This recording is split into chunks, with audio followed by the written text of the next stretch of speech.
Good evening, Brother Latigay. Brother Latigay, please click unmute, bro. Brother John Dong, magandang gabi po. Yes, good evening, bro.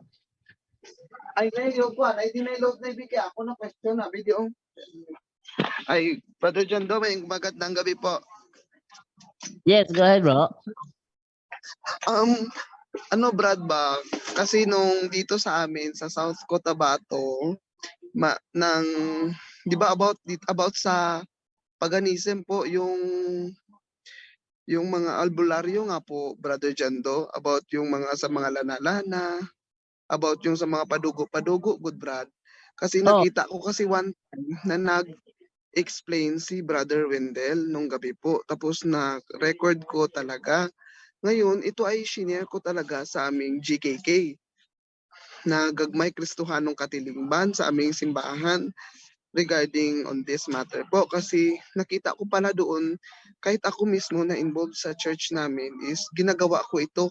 Pero nung nalaman ko ito na in-explain ni Brother Wendell is nag-stop talaga ako sa ng mga padugo-padugo ng mga pato or mga manok, mga ganun, good Brad. Ngayon, kahit mismong liko namin dito, yung nag-preach talaga is disagree sa inopen ko na pagsasabi ko nung narinig ko yung explanation ni Brother Wendell. Bali yung sa kanya is agree siya na maganda pa rin gawin yung mga padugo-padugo na kung saan is narinig ko talaga na in-explain talaga ni Brother Wendell na nabawal talaga yung mga padugo-padugo. Kasi dapat kung ang example kasi doon ni Brother Wendell dati na once na paduguan daw ang bahay, di ba Brad, need talaga na i-consecrate muna. Tapos bago publishingan na limbawa sa pari. Correct me if I'm wrong lang Brad ha. Pero ngayon kasi Brad, is parang ako pa yung mali Brad sa pag-share ko ng aking natutunan dito sa punto por punto. Kahit mismo yung preacher namin dito sa aming GKK is disagree doon sa sinabi ko Brad. Ano yung masasabi nyo dito Brother Jando? Pabasahin mo ng CCC 21:16, 21:17. Actually, Brad, is sinabi ko yan sa kanila, Brad. Pero nangingibabaw pa rin, Brad, yung tradisyon na ginagawa. That's why, Brad, na ngayon is nanonood ako ng punto por punto. Hindi na ako, Brad, nag-share sa aming simbahan na mga ganun yung mga learnings. Actually, Brad, is Wag kang patitinag, bro. Wag kang patitinag, sabihin mo totoo, sabihin mo, Brad, kahit na ibig mo bagang sabihin, susuwayin natin ang opisyal na turo ng ating simbahan nang dahil sa gusto niyong panindigan yung tradisyon nating mali? Yes, Brad. Actually, Brad, parang nagkasalitaan, Brad, ba, between sa preacher namin, Brad. Dalawang preacher yung sa amin dito, Brad. Tapos mismo, Brad, is ito ay kinonfirm ko mismo sa aming pari na bawal talaga yung padugo-padugo is agree siya Ngayon is yung Agree yung ginawa ko, pari Brad, sa padugo? hindi siya hindi agree yung pari. Hindi Oh. agree yung pari sa padugo-padugo. Brad Pero Jando, yung Yes. Brother Wendell, magandang gabi po. magandang gabi kapatid. Siguro di yan nakasali sa seminar namin diyan sa seminaryo ng Cotabato. Ngayong Actually, Brad, sorry to interrupt you, Brother Wendell. South Cotabato po, hindi po Cotabato. South Cotabato. South Cotabato. Yes. Okay. Coronadal City po. Meron kaming schedule kung sino man maka-attend. Alamada North Cotabato. Ngayong 14, 15, 16. So inanyayahan natin yung mga kapatid ninyo dyan para mabuksan ang kanilang isipan. Napakadelikado ang superstition. Nandyan yan sa Catechism of the Catholic Church 21:35. Bro Jando? Ano yan, bro? Mag-invite ka, bro. Yes, Brother Jando, ang Cotabato kasi sobrang layo talaga dito sa Diocese of Marbel po. Actually, Brother Wendell is nag-record talaga ako, Brad, nung gabing na yun, yung pag-explain mo about padugo, nag-screen record talaga ako. nag-screen record talaga ako kasi yun yung proof ko. Alam nyo, Brad, na napakalaking tulong sa akin kasi ako is katikista din sa aming simbahan. Actually, bilang isang katikista, hindi ko pala alam na mali na pala yung ginagawa ng mga padugo-padugo kasi kahit dito sa bahay. Nung nalaman ko ito, Brother Windel, yung sa explanation nyo po is, ano talaga, Brad, inusap ko talaga si nanay, yung mother ko talaga na hindi na namin gagawin ito kasi masama pala yung mga lana-lana, yung mga binibenta pala na yung mga pulseras, mga ganun dapat pala hindi dapat siya gawin. Actually, Brad, it is my first time talaga, Brad, na mag-share talaga ako ng information doon sa aming church, Brad.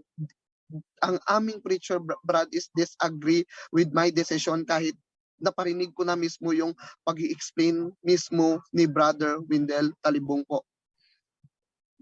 Ipatuloy mo kapatid, hindi lang ikaw naka-experience ng ganyan, meron ding mga kapatid natin sa ibang dioceses na nang nalaman nila na occultism pala yun, may argumentation sa loob ng kahit pa PPC nila, Parish Pastoral Council, yung Yes, ibang po. mga leaders dahil una wala kasing nagtuturo na ang albularyo manghihilot. Minsan di natin marinig yan, no? Hindi natin marinig na may nagtuturo albularyo, manghihilot, mangtatawas, bawal pala yung padugo, mga superstitious beliefs, bawal pa. Hindi natin yan narinig. Kaya may vacuum sa loob mismo at dahil sa vacuum na ito, yung mga kapatid nating sa Katoliko, sila ay kumukuha doon mismo sa okultismo ng mga kapangyarihan. Mula sa inyong diocese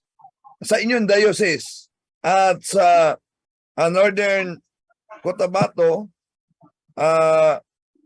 dami na, hindi lang may minister mula sa inyong diocese, meron ding sundalo, pulis, Marines na pumunta sa aming office dito matapos silang nakikinig sa ating talakayan punto por punto.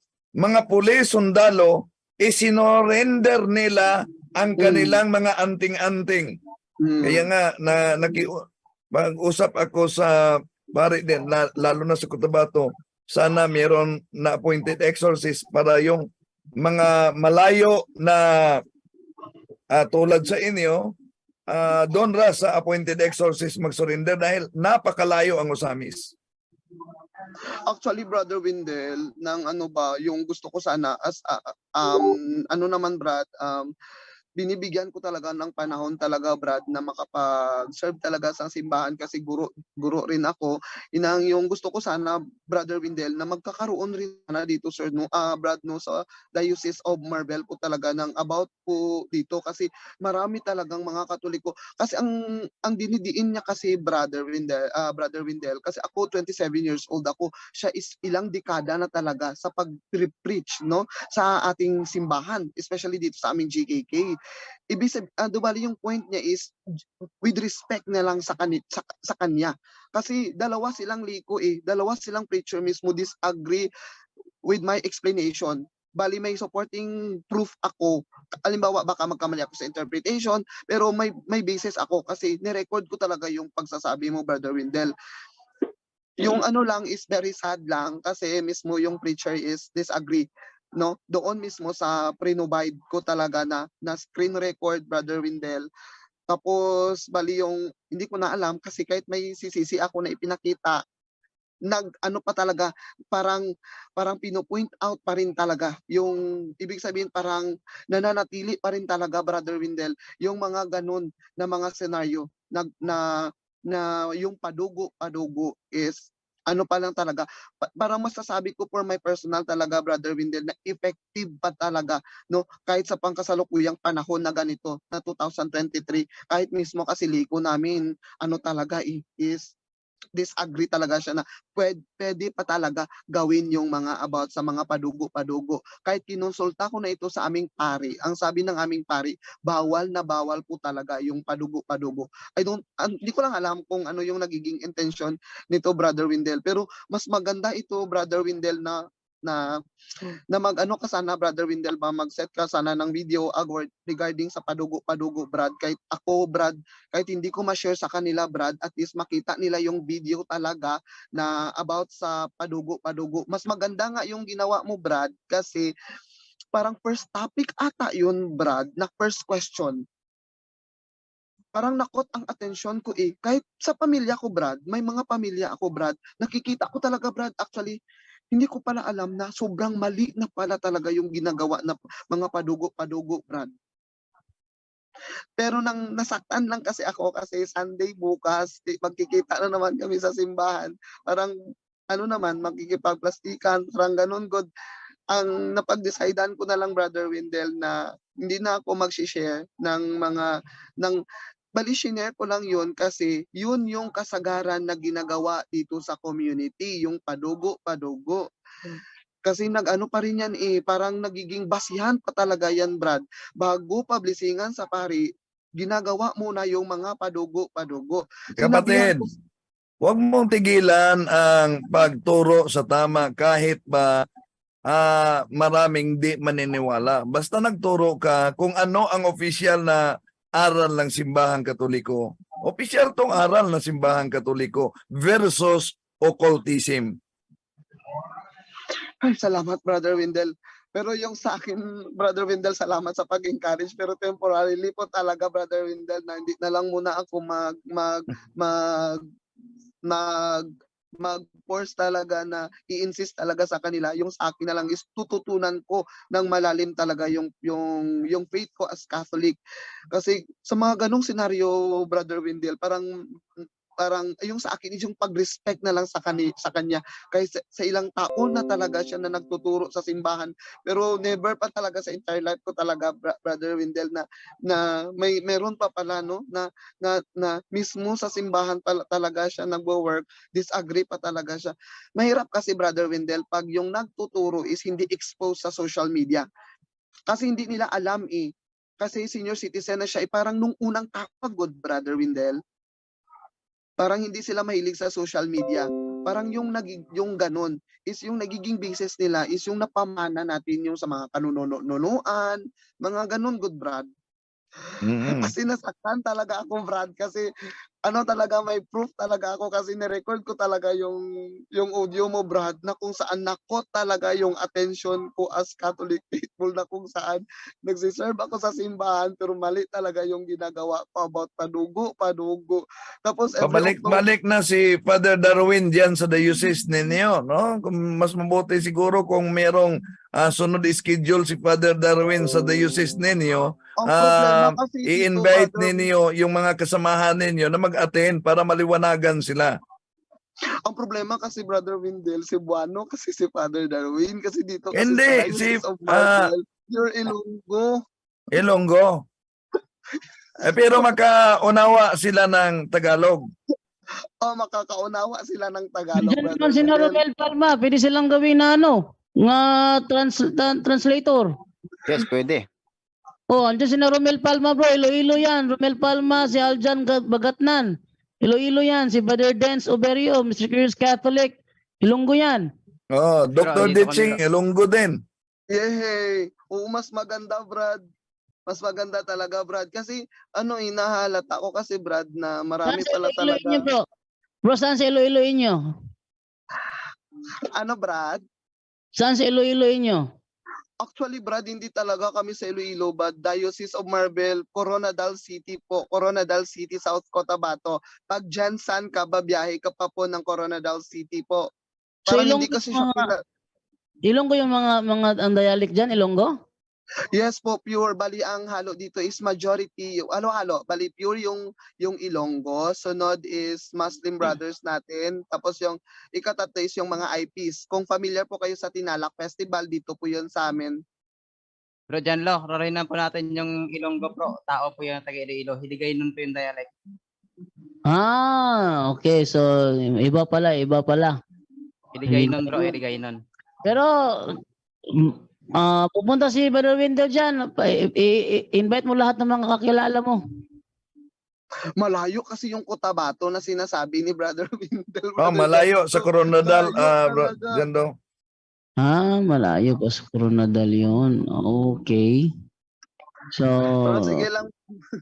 Yun lang, Brother Wendell, Brother Jando, na i-share ko lang talaga, Brad, na never ko talaga na-expect kasi nakot kasi yung attention ko is, yun lang, ibali share ko lang talaga kasi Bro yun Latigay. yung point. Bro Latigay, sa Yes po, brother. sa YouTube channel ni Father Darwin, may i-type mo lang mag-ingat. Exorcist na bishop nagbabala sa padugo at occult practices. Bakit kaya? I-search mo yan.